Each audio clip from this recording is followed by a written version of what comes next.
Prends ton temps. Aujourd'hui c'est pour toi, mais demain ce sera pour moi. Tu agis, je ne parle pas. Mais le jour où je t'attraperai, alors j'agirai, tu ne parleras pas. Allah te laisse libre d'agir, mais alors lui aussi sera libre de te juger. Que chacun de vous prenne sa liberté, sa responsabilité. Mais Allah prendra toutes ses responsabilités. Premier pas pour aller vers Dieu. Après avoir attesté votre foi en Dieu, après avoir reconnu ses bienfaits pour vous, première marche, soyez sûr que vous avez vos parents en main. Soyez sûr que ton père n'est pas fâché contre toi. Soyez sûr que ta mère ne regrette pas de t'avoir mis au monde. Soyez sûr que ta mère ne regrette pas. C'est celui-là mon fils à qui j'ai donné à téter. C'est celle-là ma fille que je ne reconnais plus. Celle que je tenais sur mes pieds. C'est elle qui me parle ainsi. Première marche, si vous voulez vraiment Dieu, alors allez attraper la main de votre mère. Regardez-la avec affection. Regardez-la avec pitié. Regardez-la avec miséricorde. Dites-lui, tu es la clé de mon paradis. Sans toi, ma vie sera abréviée. Sans toi, je vais avoir des épreuves dans la vie. Sans toi, mes enfants ne seront rien. Sans toi, la clé du paradis sera fermée. Oui, je n'aurai pas de porte auprès de Dieu. Voilà la première marche pour aller vers Dieu. Et dire oh à ta mère, détruis ta prière et ton hajj. Oh à ta mère, fais que tes enfants vont te rendre pareil. Oh à ta mère, fais que toi, chaque jour tu diras je suis éprouvé. Et tu le seras certainement parce que Dieu paye crédit. Dieu paye crédit dès. Allah tu routes dans la miséricorde dans la quale a miné dès.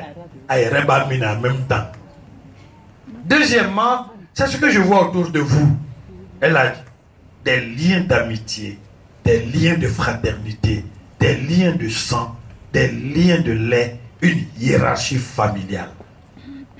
Celui qui rompt les liens de sang n'a plus rien auprès de Dieu. Même s'il s'assoit là, qu'on lit le Coran, eh bien, aucun ange de miséricorde d'Allah ne viendra là. Qu'est-ce que Jésus nous a dit? Qu'est-ce que le Christ a dit? Si vous êtes prêts à faire une aumône pour le Seigneur, et que vous vous souvenez que vous ne vous entendez pas avec votre frère, suspendez l'aumône. Allez d'abord vous entendre avec votre frère.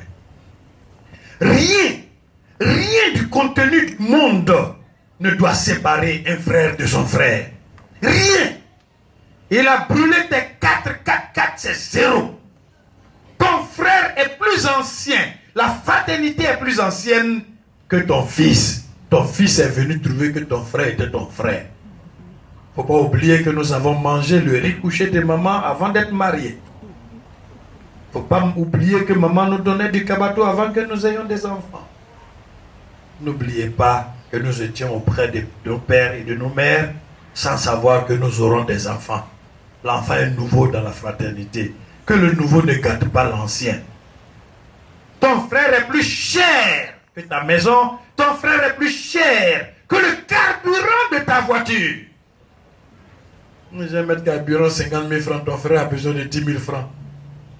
Ne serait-ce que protéger son honneur avec un 25 kilos de riz. Tu dis aujourd'hui je n'ai rien.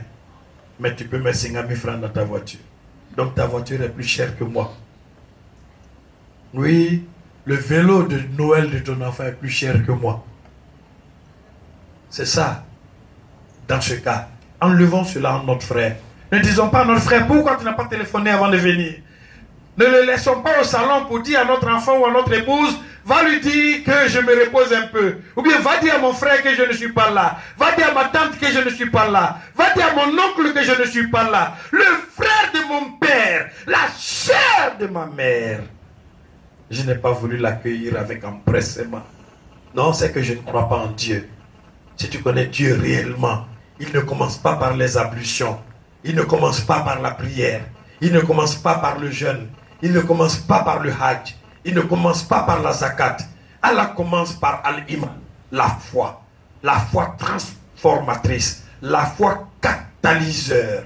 Qui peut te changer. Comme le sel a changé le goût de la sauce. Qui te change. comme le sucre change le goût amer du thé vert de Chine. Oui, ma foi doit me transformer. Et me transformer, pas sur le plan vestimentaire. La foi vestimentaire, c'est rempli à jamais. La foi héréditaire, c'est rempli dans nous les djoulas. La foi qui change l'individu et lui donne une nouvelle moralité. Une moralité en harmonie avec l'exemple de Muhammad alayhi salatu wasallam, qui n'a jamais insulté